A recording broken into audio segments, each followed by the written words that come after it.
Hello दोस्तों, कैसे हैं आप लोग। आशा करते हैं आप लोग अच्छे होंगे। आज मैं साइंस का एक टॉपिक डिस्कशन करने वाला हूं, जिसको एग्ज़ाम में जनरली ये पूछ लिया जाता है। तो चलिए, मैं उस टॉपिक का नाम है विटामिन। विटामिन के बारे में हम ये बताना चाह रहे हैं कि विटामिन को दो पार्ट में बांटा गया है। ये विटामिन की मैं बात करूँ तो विटामिन का टाइप्स, विटामिन की टाइप की बात करूँ तो विटामिन को जनरली दो टाइप में बांटा गया है। इसका पहला जो होता है, कुछ विटामिन जो होते हैं जो जल में घुलनशील होता है, और कुछ विटामिन जो होते हैं वसा में घुलनशील होते हैं। इसी के बेसिस के आधार पर इसको हम दो पार्ट में बांटते हैं। जैसे जल में घुलनशील विटामिन लिख लीजिए, जल में घुलनशील विटामिन, जल में घुलनशील, और एक होता है वसा में घुलनशील, वसा में घुलनशील।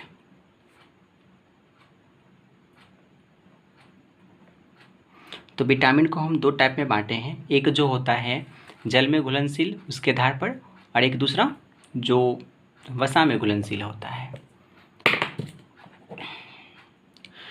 तो चलिए, जो विटामिन जो वसा जल में जो घुलनशील विटामिन होते हैं वो है आपका बी और सी, बी प्लस सी। ये दो विटामिन जो हैं जो जल में घुलनशील है, ठीक है।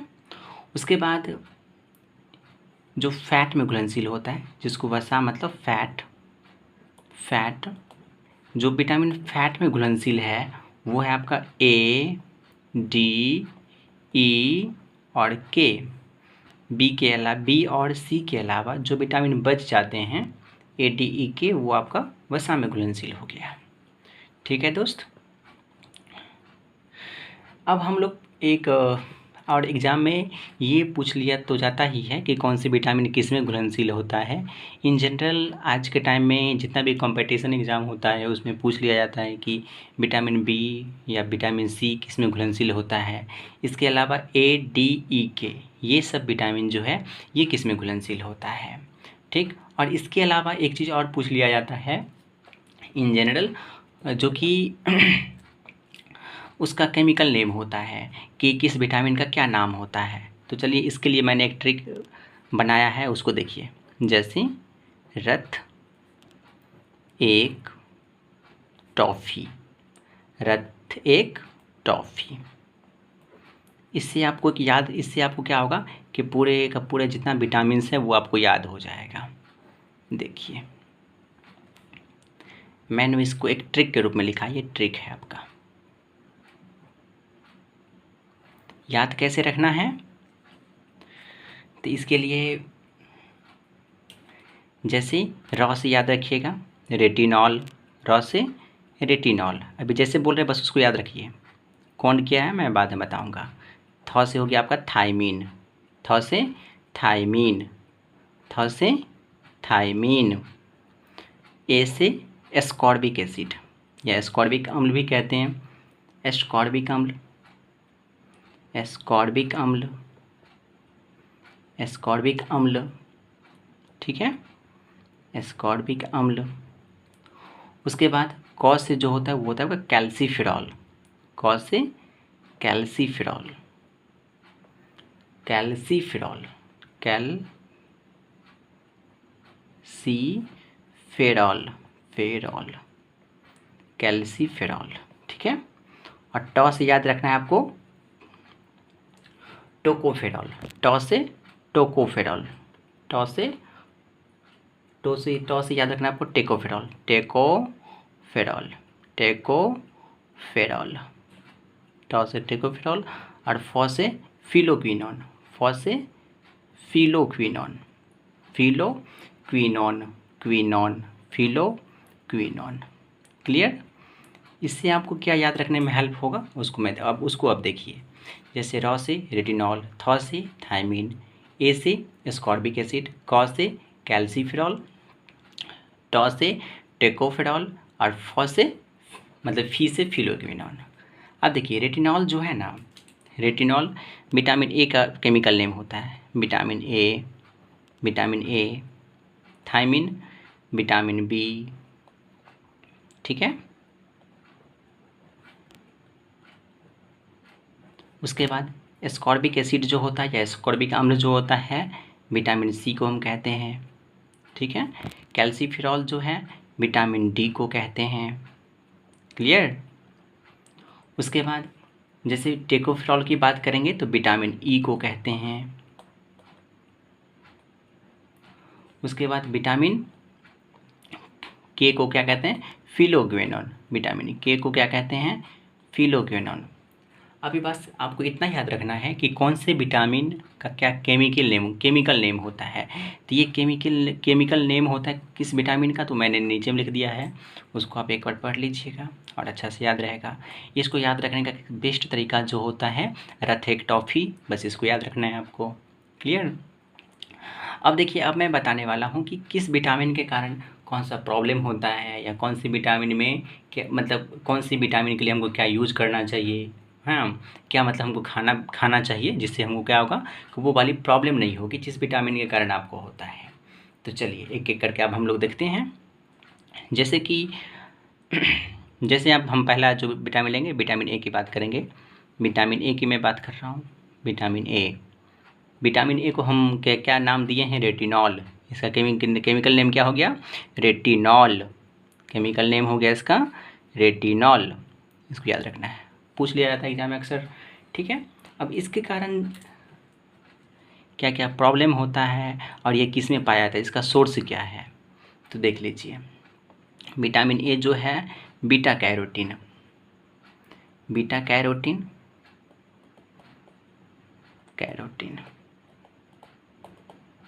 में पाया जाता है। जो जिस एक्चुअली में ये किसका एग्जाम्पल हो जाएगा, ये गाजर में आपको बीटा कैरोटीन बहुत अधिक मात्रा में पाया जाता है। और जितना भी बीटा कैरोटीन होता है वो बहुत अधिक यूजफुल होता है विटामिन ए के सोर्स के रूप में। अब देखिए विटामिन ए की मैं बात करूं तो ये आँखों के लिए आवश्यक होता है। इसका ज़रूरत कहाँ पड़ता है, आँखों के लिए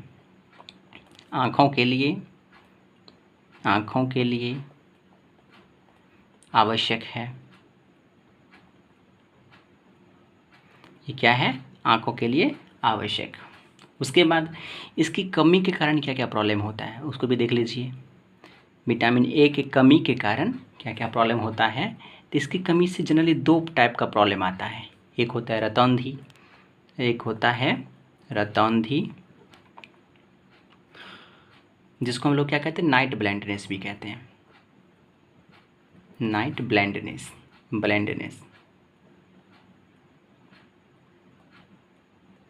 ब्लाइंडनेस ठीक है। इसमें क्या होता है ना कि रात के समय में हमको कुछ नहीं दिखता है ना। इसके कारण क्या होता है, रात के समय में कुछ नहीं दिखता है, रात में कुछ नहीं दिखना।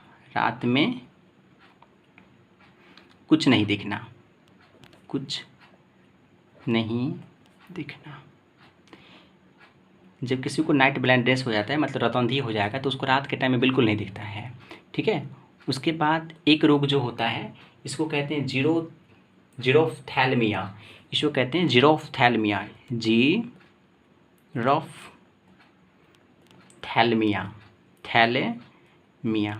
जीरोफ्थैल्मिया में क्या होता है कि इसमें आँख सूख जाता है ना, मतलब आँख का पानी सूख जाना या आँखों का सूख जाना। जनरली क्या होता है, आँख का पानी जो होता है ना, जीरोफ्थैल्मिया मतलब सूख जाता है। जीरो मतलब ही होता है सूखना, जीरो का मतलब ये होता है, जीरो मतलब सूखा। जहाँ पे पानी की कमी होता है उसको हम जीरो के नाम से जानते हैं, सूखना, है ना, आँख का पानी का सूख जाना। इसके बाद एक चीज़ और याद रखना है आपको कि इसी हम विटामिन ए है उसको हम और क्या कहते हैं, जैसे कि इसको हम एंटी इन्फेक्शन विटामिन भी कहते हैं। क्या कहते हैं इसको, और एंटी इन्फेक्शन विटामिन। इसको क्या कहते हैं, एंटी इन्फेक्शन। इसको क्या कहते हैं, anti infection vitamin. Anti infection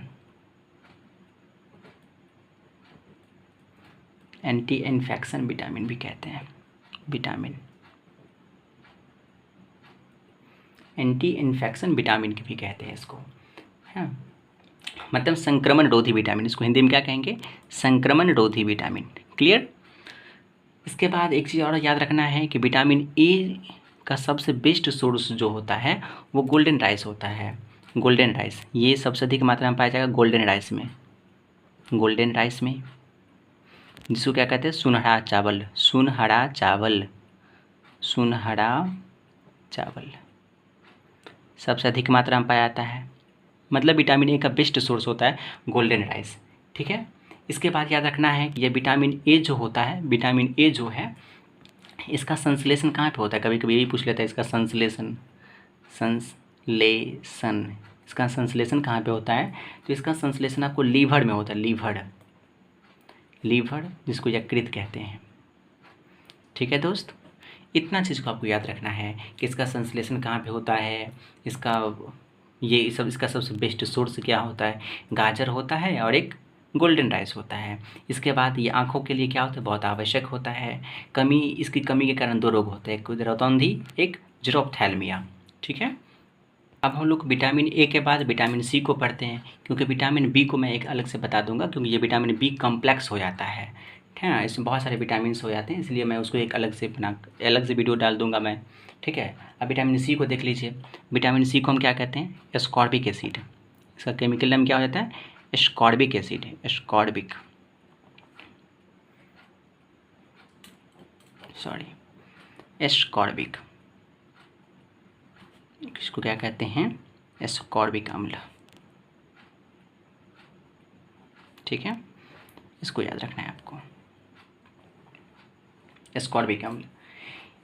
सबसे ज़रूरी बात कि जितने भी खट्टे पदार्थ होते हैं उसमें प्रचुर मात्रा में विटामिन सी पाया जाता है। खट्टे पदार्थ में,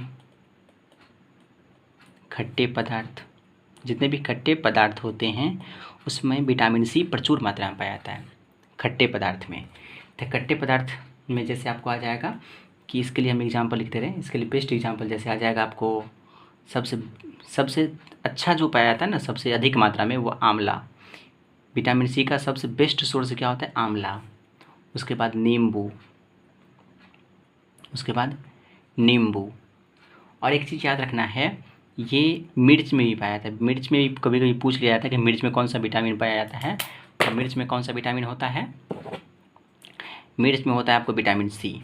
ठीक है, और क्या होता है ना कि एक बात इसमें और याद रखना है, जब हम खाना पकाते हैं ना, मतलब गर्म करने पर, सबसे क्वेश्चन ऐसे करके पूछेगा कि आपको गर्म करने पर कौन से विटामिन नष्ट हो जाता है, गर्म करने पर, गर्म करने पर, गर्म करने पर, गर्म करने पर सबसे पहले विटामिन सी क्या होता है, नष्ट होता है। लिख लीजिए, सबसे पहले, सबसे पहले, सबसे पहले विटामिन सी नष्ट होता है, विटामिन सी नष्ट हो जाता है, नष्ट हो जाता है, नष्ट हो जाता है। इसके बाद इसमें याद रखना है, इसमें याद रखना है कि इसकी कमी के कारण क्या क्या होता है, इसकी कमी के कारण क्या क्या प्रॉब्लम होता है। तो कमी से क्या होता है, मसूड़ों से खून आने लगता है। क्या होता है, मसूड़ों से खून आने लगता है, मसूड़ों से खून का आना, खून का आना। ठीक है, उसके बाद इसकी कमी के कारण होता है स्कर्वी रोग होता है, स्कर्वी, स्कर्वी ये बहुत बार पूछता है। स्कर्वी जो होता है, स्कर्वी रोग जिसको हम सेलर डिजीज भी कहते हैं, क्या कहते हैं, सेलर, सेलर डिजीज, इसको हम सेलर डिजीज भी कहते हैं। और इसमें एक बात और याद रखना है कि विटामिन सी जो होता है ना, हमको प्रतिदिन, प्रत्येक दिन लेना पड़ता है। विटामिन सी की ज़रूरत हमको प्रतिदिन होता है, क्योंकि विटामिन आपके मूत्र के माध्यम से, विटामिन सी जो होता है वो मूत्र के माध्यम से बाहर निकल जाता है, इसीलिए इसका उपयोग प्रतिदिन करना चाहिए, प्रतिदिन उपयोग करना चाहिए। विटामिन सी आपको खाना में थोड़ा थोड़ा करके पर डे लेना चाहिए, क्योंकि ये क्या होता है ना कि आपके मूत्र के माध्यम से बाहर निकल जाता है। ठीक है, बस इसको याद रखना है। उसके बाद जो आप दूध पीते हैं, इसमें एक क्वेश्चन पूछ लिया जाता है, दूध में विटामिन सी नहीं पाया जाता है। दूध में विटामिन सी नहीं होता है। ठीक है, विटामिन सी जो है ना दूध में अवेलेबल नहीं होता है। और एक बात याद रखिए, विटामिन सी को हम एंटीऑक्सीडेंट विटामिन भी कहते हैं, एंटीऑक्सीडेंट, ऑक्सीडेंट, डेंट विटामिन, इतना चीज़ याद रखना है आपको विटामिन के बारे में। एंटीऑक्सीडेंट, एंटीऑक्सीडेंट विटामिन का मतलब होता है कि ये रोग प्रतिरोधक होता है, मतलब प्रतिऑक्सीकारक कहने का मतलब, या प्रतिकारक कह सकते हैं, जो रोग से लड़ने की क्षमता आपको प्रदान करता है। एंटीऑक्सीडेंट का मतलब होता है जो रोग से लड़ने की क्षमता, रोग से लड़ने की क्षमता। ठीक है दोस्त, समझ में आ रहा है। इसके बाद याद रखना है कि इससे क्या होता है कि चेहरा पर चमक आता है ना। चेहरे पर चमक जो है ना, चेहरे पर चमक, चेहरे पर चमक, चेहरे पर चमक जो है ना, विटामिन सी के कारण होता है। इसलिए विटामिन सी को खाना में पर्याप्त मात्रा में लेना चाहिए। और एक दूसरा रीज़न भी होता है क्योंकि ये बॉडी में ना पर डे ये बाहर निकल जाता है आपके मूत्र के माध्यम से, इसको याद रखना है। इसके अलावा इसके आगे हम लोग बढ़ते हैं विटामिन डी पे। विटामिन डी को याद रखना है। विटामिन डी, विटामिन डी जो है ये भी काफ़ी इम्पोर्टेंट होता है। इसको हम क्या कहते हैं, इसका कैल्सीफेरॉल, क्या कहते हैं, कैल्सीफेरॉल, कैल्सीफेरॉल, इसको हम क्या कहते हैं, कैल्सीफेरॉल। इसको याद रखना है, ये केमिकल नेम है इसका, कैल्सीफेरॉल। ठीक है। और विटामिन, मतलब विटामिन डी की कमी से क्या होता है, इसकी कमी से जो होता है दो प्रॉब्लम होता है। इसकी कमी के कारण दो प्रॉब्लम होता है, इसकी कमी से दो प्रॉब्लम होता है।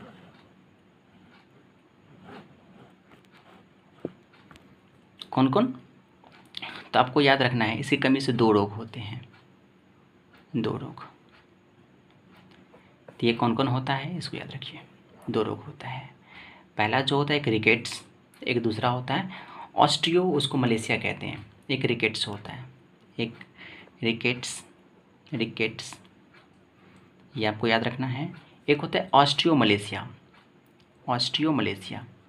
ये इन जनरल जो होता है ना वयस्क में होता है, एडल्ट लोग में ये ऐसे होता है। ऑस्टियो मलेशिया कहते हैं, मलेशिया, ऑस्टियो मलेशिया। ये जो होते हैं एडल्ट में होते हैं, एडल्ट में, एडल्ट मतलब वयस्क में होता है, वयस्क में। वीडियो थोड़ा बड़ा हो जाएगा इसलिए थोड़ा देख लीजिएगा ठीक से। उसके बाद विटामिन बी जो हम बोले ना, बी कॉम्प्लेक्स, उसके लिए मैं अलग से वीडियो बना दूंगा, नहीं तो बहुत लंबा वीडियो हो जाएगा ये। इसके बाद रिकेट्स जो होता है, रिकेट्स जो है बच्चों में होता है। उसके बाद इसमें क्या होता है, सूखा रोग हो जाता है, सूखा रोग होता है। ठीक। विटामिन, चलिए यहाँ पे मैं लिख देता हूँ। विटामिन डी जो होता है ये सनलाइट, इसी को हम सनलाइट विटामिन कहते हैं, क्योंकि ये हमको इसका विटामिन डी का सबसे बेस्ट सोर्स होता है सनलाइट होता है, इसलिए हम सनलाइट विटामिन भी कहते हैं। विटामिन, इसको हम सनलाइट विटामिन भी कहते हैं। सूर्यकिरण विटामिन होता है, और ये जो होता है इसका प्लांट सोर्स नहीं होता है, मतलब ये विटामिन जो है ना प्लांट में नहीं पाया जाता है, मतलब ये विटामिन हमको प्लांट से बिल्कुल नहीं मिलता है। ठीक है। और एक बात याद रखना है कि विटामिन डी जो विटामिन है ना, ये हार्मोन की तरह व्यवहार करता है, हार्मोन की तरह व्यवहार, इसको भी आपको याद रखना है। हार्मोन की तरह व्यवहार करता है, हार्मोन की तरह, हार्मोन की तरह व्यवहार, व्यवहार, ये हार्मोन की तरह क्या करता है, व्यवहार करते हैं। ठीक है, इसको याद रखना है। अब देखिए उसके बाद एक विटामिन और है आपका, मतलब विटामिन ई, विटामिन ई के बारे में पढ़ना है तो इसको भी थोड़ा पढ़ लीजिए। विटामिन ई को, है ना, विटामिन ई क्या है, vitamin E, vitamin E. Vitamin B को हम क्या कहते हैं, अभी क्या बताए थे, विटामिन बी को आपको टोकोफेरॉल, क्या, टोकोफेरॉल, टोकोफेरॉल कहते हैं, टोकोफेरॉल कहते हैं इसको। विटामिन ई का केमिकल नेम क्या हो गया, टोकोफेरॉल, इसको याद रखना है। ठीक है। और विटामिन बी की कमी, सॉरी विटामिन ई की जो कमी होती है ना, इससे दो बीमारी हो जाता है, दो प्रॉब्लम होता है इसकी कमी के कारण, याद रखना है।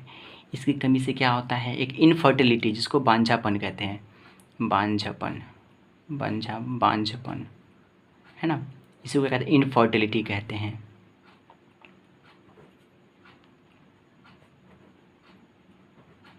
इसी को इनफर्टिलिटी भी कहते हैं। इसी कारण क्या होता है, गंजापन जो होता है, इसी कारण गंजापन होता है। एक बात और याद रखना है, इसी को हम क्या कहते हैं, ब्यूटी विटामिन भी कहते हैं, ब्यूटी विटामिन, इसी को हम क्या कहते हैं, ब्यूटी विटामिन, ब्यूटी विटामिन भी कहते हैं। और इसकी बात करेंगे तो ये पाया किस में जाता है, तो इसके लिए स्रोत की जो बात करेंगे, सोर्स जो होता है इसका, स्रोत जो होता है जिसके खाने से विटामिन ई हमको प्रचुर मात्रा में मिलता है, जैसे अंकुरित खाद्य पदार्थ, अंकुरित खाद्य पदार्थ, अंकुरित खाद्य पदार्थ, उसके बाद जैतून का तेल, जैतून का तेल, ठीक है। सबको याद रखना है कि ये सब सोर्स होता है, मोटा मोटी याद रखना है इसको। उसके बाद जितनी भी हरी सब्जियां होती है, हरी सब्जियां तो भोजन में बहुत कारगर साबित होता है, इसको तो करना ही चाहिए, हरी सब्जियां, ठीक है। उसके बाद इतनी जानकारी आपको ज़रूरी है विटामिन ई के लिए। उसके बाद हम ई के बाद क्या है, विटामिन के, इसको हम क्या कहते हैं, फिलोक्विनोन, क्या कहते हैं केमिकल नेम में, फिलोक्विनोन, फिलोक्विनोन, फिलोक्विनोन, क्विनोन, इसको क्या कहते हैं, फिलोक्विनोन कहते हैं, ठीक है दोस्त। उसके बाद फिलोक्विनोन में याद रखना है आपको, विटामिन के में इसकी कमी के कारण क्या हो जाएगा, रक्त का थक्का नहीं जमता है। ये हमको हेल्प करता है किसके लिए, रक्त का थक्का जमाने में, रक्त का थक्का जमाना, ये हेल्प करते हैं हमको, मतलब ब्लड कोटिंग में, इसको कह सकते हैं ब्लड कोटिंग, ब्लड कोटिंग में। और एक बात याद रखना है, इसको नोट डाउन करके आप लोग लिख लीजिएगा, इसमें ये हेल्प करते हैं, विटामिन के बहुत ज़रूरी होता है। और विटामिन के किस में पाया जाता है, जितना भी मांसाहारी जीव होते हैं, मांसाहारी जीव बोल रहे हैं, विटामिन के बारे में आपको याद रखना है कि विटामिन के कारण क्या होता है कि ब्लड का कोटिंग होता है, ठीक है, ब्लड का कोटिंग इसी कारण होता है। और एक और भी याद रखना है कि जैसे हो जगह फाइब्रिनोजिन जो होता है उसके कारण भी मतलब ब्लड का कोटिंग होता है। देख लीजिए, एक चीज़ हम नोट करके लिखवा दे रहे हैं कि हीमोफीलिया जो एक प्रॉब्लम होता है, हीमोफीलिया एक रोग है जो सबसे पहले जो है ना ब्रिटेन की महारानी की हुई थी, है ना, इसलिए इस रोग को हम क्या कहते हैं, शाही रोग भी कहते हैं, शाही रोग, इसको हम क्या कहते हैं, इसको अनुवांशिक रोग भी कहते हैं, अनुवांशिक रोग भी कहते हैं, इसमें होता क्या है कि इसमें खून का थक्का नहीं जमता है, मतलब ब्लड कोटिंग नहीं होता है, खून का थक्का नहीं जमना, इसमें खून का थक्का नहीं जमता है, हाँ, इसमें खून का थक्का नहीं बन पाता है, मतलब नहीं जम पा रहा होता है। तो ये जो होता है ना विटामिन के की कमी के कारण होता है। इसमें ये प्रॉब्लम जिसको होता है, हीमोफीलिया प्रॉब्लम जिसको होता है, उसमें जनरली विटामिन के की कमी होती है, ठीक है। तो आई होप, हम आशा करते हैं कि आपको विटामिन अच्छा से समझ में आया होगा। और विटामिन बी कॉम्प्लेक्स का चर्चा मैं नेक्स्ट वीडियो में कर दूँगा, क्योंकि वीडियो बहुत लंबा हो जाएगा, ठीक है। आशा करते हैं कि आप ये टॉपिक बेटर तरीके से समझ में आया होगा। और थैंक यू, और थैंक्स फॉर माई वीडियो, और जय हिंद।